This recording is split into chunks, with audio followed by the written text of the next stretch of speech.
Tableau de Pliconi, le cri ne symbolisait pas particulièrement la joie de vivre et pourtant le peintre norvégien Edvard Munch aimait aussi les couleurs vives, peindre des soleils, la lumière et la nature.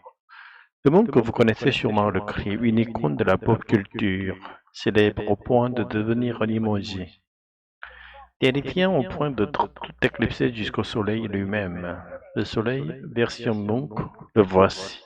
Immense astre solaire flamboyant de 8 mètres sur 5, pourtant difficile à cacher, presque en trait national visible à l'université d'Oslo.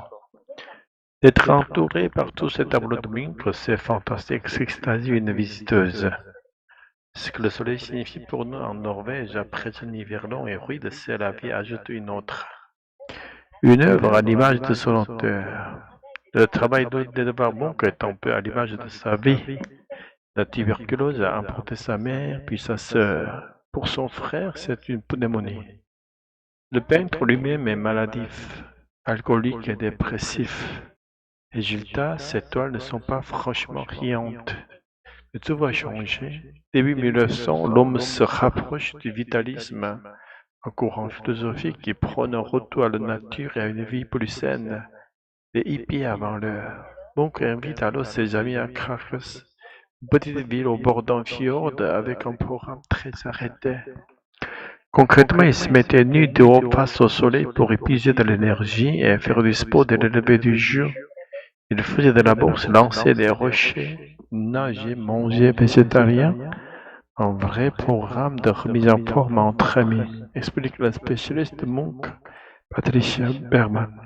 Résultat, Edvard est au top de sa forme et cela tombe bien, il décide de participer à un concours, non pas de biscotto mais de peinture, la lumière et le cadre l'inspireront. L'enjeu est prestigieux, décorer la grande salle d'honneur de l'université d'Oslo.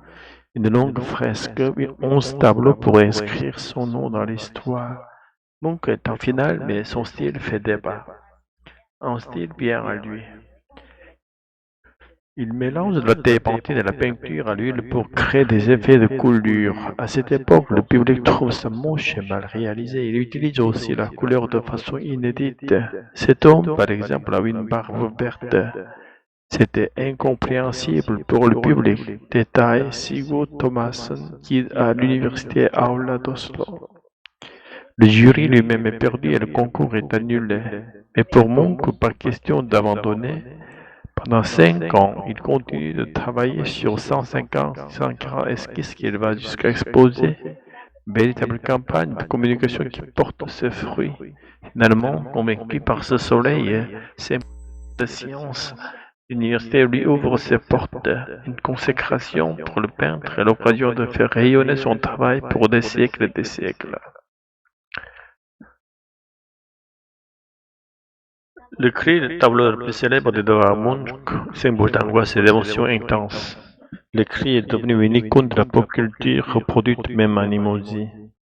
Icône de la pop culture, objet ou image largement reconnu dans la culture populaire, le film a rapidement été une icône de la pop culture grâce à ses costumes mémorables.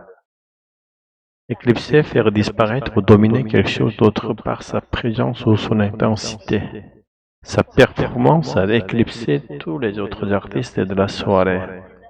Trésor national, objet ou œuvre considéré comme d'une valeur exceptionnelle pour un pays. Ce manuscrit ancien est un véritable trésor national. Tuberculose, maladie infectieuse qui a marqué la famille de Munch. La tuberculose importa sa sœur très jeune. Dépressive, personne qui souffre de dépression, état de tristesse profonde. Les peintures sombres reflètent son état dépressif. Vitalisme courant philosophique valorisant la nature et la vie saine. Le vitalisme prônait le retour à la nature et à l'énergie vitale. Petite ville norvégienne où Munch pratiquait le vitalisme avec ses amis. À Krage, il faisait du sport du soleil. Programme très arrêté, plan, routine stricte bien définie. Il suivit un programme très arrêté pour se renforcer physiquement. Biscotto, arco pour les muscles ou les forces physiques. Il ne participait pas à un concours de biscotto, mais à un concours de peinture. Térébenthine, solvant utilisé en peinture pour créer des effets particuliers. Il mélangeait la térébenthine et la peinture à l'huile pour créer des coulures. Effet de peinture qui est déroulé pour produire un style particulier. Les coulures donnent un effet dramatique et unique à ses œuvres. Des esquisses dessins préparatoires avant la réalisation finale d'une œuvre. Munch a réalisé 140 esquisses avant de finaliser sa fresque. Campagne de communication effort organisée pour promouvoir une idée ou un projet. Sa campagne de communication autour du soleil a convaincu l'université.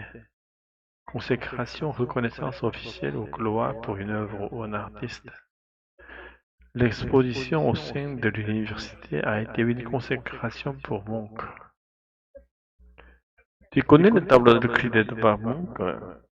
Bien sûr, c'est une véritable icône de la pop culture. On le retrouve même en émoji maintenant. Oui, il est tellement intense qu'il peut éclipser le soleil lui-même dans l'imaginaire. Pourtant, le soleil de Munch est presque un trait national visible à l'université d'Oslo. C'est fou de penser que sa famille a été touchée par la tuberculose et que lui-même était souvent dépressif. Exactement, mais il a fini par se rapprocher du vitalisme, ce courant qui prône la vie sans scène et le contact avec la nature. C'est écrasé qui faisait du sport avec ses amis, souvent en programme très arrêté dès le lever du soleil. Ce n'est pas pour montrer son biscotto, mais pour retrouver de l'énergie et de l'inspiration pour peindre. J'ai lu qu'il utilisait de la térébenthine avec de la peinture à l'huile pour créer des coulures uniques dans ses tableaux.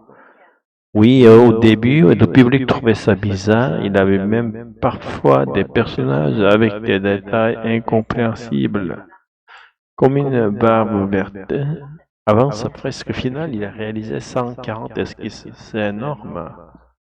Et grâce à une véritable campagne de communication, l'université a fini par l'accepter. C'était une vraie consécration pour Munch et son œuvre rayonne encore aujourd'hui.